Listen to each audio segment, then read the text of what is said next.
องคำเป็นหนึ่งในทรัพยากรที่มีค่าที่สุดของโลก โดยทั่วไปทอง1กิโลกรัมจะมีมูลค่ามากกว่า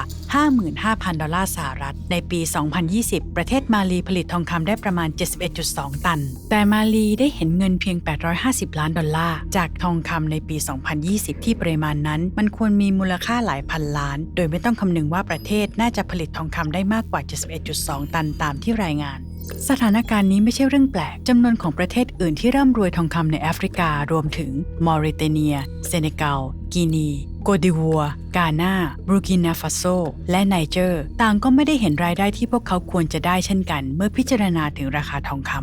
ำอำนาจเบื้องหลังเรื่องนี้ก็คือความโลภของบุคคลองค์กรและระดับประเทศและระบบทุจริตที่สืบสานยังไม่สิ้นสูญแม้ว่ามาลีจะมีทองคำมากมายเหลือเฟือแต่ประเทศกลับขาดแคลนโครงสร้างขั้นพื้นฐานในการทำเหมืองและขนส่งดังนั้นรัฐบาลจึงได้อนุญาตให้องค์กรนานาชาติขอใบอนุญาตการทำเหมืองทองคำโดยแลกเปลี่ยนกับการจ่ายภาษีให้แก่รัฐบาลประเทศมาลีตามหลักแล้วภาษีเหล่านี้ควรใช้เพื่อการพัฒนาทางการเงินเช่นการสร้างโครงสร้างขั้นพื้นฐานเพื่อการทำเหมืองปรับปรุงเศรษฐกิจและจัดหาสาธารณประโยชน์ให้ประชาชนเช่นสาธารณสุขและการศึกษา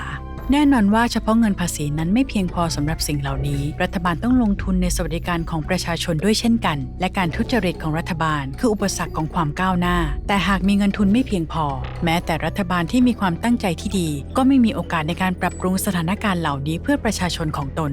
องค์กรต่างชาติที่เอารัดเอาเปรียบยักยอกภาษีรายได้ที่จำเป็นของมาลีโดยให้รัฐบาลทำสัญญาที่เสียเปรียบมากแต่ถูกต้องตามกฎหมายทุกประการตัวอย่างเช่นสัญญาฉบับหนึ่งระบุว่าองค์กรไม่ต้องเสียภาษีธุรกิจในระยะเวลา5ปีแรกทำให้มาลีสูญเสียภาษีมูลค่าหลายล้านขณะเดียวกันบางครั้งใบอนุญาตทำเหมืองก็อนุญาตให้องค์กรเหล่านี้ส่งออกตัวอย่างทองคำออกนอกประเทศโดยไม่ต้องจดทะเบียนหรือจ่ายภาษี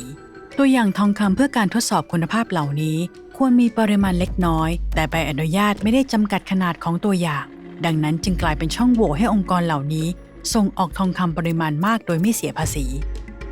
องค์กรนานาชาติเหล่านี้ยังได้หลบเลี่ยงภาษีที่ต้องจ่ายตามกฎหมายอีกด้วยโดยการกรองผลกำไรผ่านประเทศที่เรียกเก็บภาษีต่ำซึ่งติดตามได้ยากหรือไม่ก็แจ้งรายจ่ายเกินจริงทำให้บริษัทจ่ายภาษีเพียงเล็กน้อยอย่างเช่นบริษัทหนึ่งในมาลีใช้บริษัทย่อยแห่งหนึ่งในไอร์แลนด์ดำเนินงานของบริษัทและบริษัทย่อยอีกแห่งหนึ่งในเนเธอร์แลนด์เพื่อขออนุญาตชื่อทางการค้าของบริษัทในประเทศมาลีจ่ายค่าธรรมเนียมการดำเนินธุรกิจให้แก่บริษัทย่อยในประเทศไอร์แลนด์และจ่ายค่าธรรมเนียมใบอนุญาตทรัพย์สินทางปัญญาให้บริษัทในประเทศเนเธอร์แลนด์ทั้งหมดนี้เป็นเงินจำนวนมหาศาลค่าใช้จ่ายเหล่านี้ถูกหักออกจากผลกำไรโดยรวมจนแทบไม่เหลือรายได้ที่ต้องจ่ายภาษี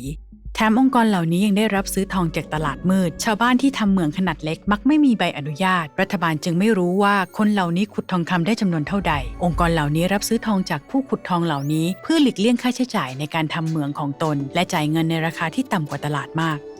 จากนั้นก็แจ้งรัฐบาลว่าบริษัทมีค่าใช้จ่ายมากมายในการทำเหมืองทองคำทั้งที่บริษัทไม่ได้เป็นผู้ขุดหน่วยงานภาษีรายได้ของมาลีไม่มีวิธีการเพื่อยืนยันข้อมูลนี้ประเทศต้องสูญเสียรายได้จากภาษีมากยิ่งขึ้นในทำนองเดียวกันบริษัทได้ติดสินบนเจ้าหน้าที่รัฐที่ทุจริตเพื่อช่วยเหลือในการลักลอบนำทองคำข้ามพรมแดนส่วนใหญ่คือสหรัฐอาหรับเอมิเรตส์แทนที่จะดำเนินการผ่านช่องทางตามกฎหมายในปี 2016 มาลีรายงานว่าประเทศได้ส่งออกทองคำมูลค่าประมาณ200 ล้านดอลลาร์สหรัฐแต่สหรัฐอาหรับเอมิเรตส์กลับรายงานว่าได้นำเข้าทองคำจากมาลีมูลค่ากว่า 1.5 พันล้านดอลลาร์สหรัฐเล็กน้อยในปีเดียวกันจากนั้นทองคำจากสหรัฐอาหรับเอมิเรตส์ก็ถูกขายให้แก่ตลาดยุโรปอเมริกาและเอเชียโดยไม่มีการสอบถามเกี่ยวกับประเทศต้นกำเนิดรูปแบบเดียวกันนี้พบเห็นได้ในกลุ่มประเทศที่ร่ำรวยทองคำทั่วทวีปแอฟริกาซึ่งบ่งชี้ว่าการลักลอบซื้อขายทองคำโดยไม่เสียภาษีนั้นเกิดขึ้นที่ระดับมหาศาลทั้งหมดทั้งมวลนี้ได้สร้างวงจรอุบาทบังคับให้ประเทศยังคงต้องพึ่งพาบริษัทที่เป็นผู้ริเริ่มสร้างสถานการณ์ดังกล่าวเหล่านี้ต่อไป